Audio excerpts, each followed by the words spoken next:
250 ml iliq apparat, shuncha iliq sut, o'simlik yog'i, keraklicha tuz, shakar, bir dona tuxum. Yaxshilab aralashtiramiz. Keraklicha un qo'shib, qo'lga yopishadigan yumshoqqina xamir qorib olamiz.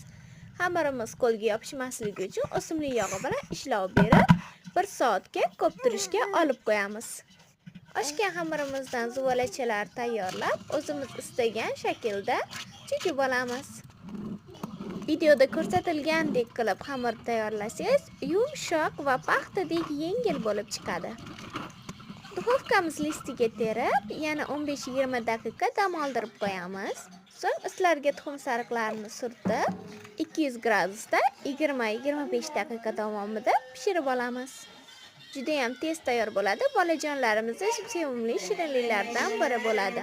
Siz ham iloji boricha farzandlaringiz uchun uyda tayyorlab berishga odatlaning. Yoqimli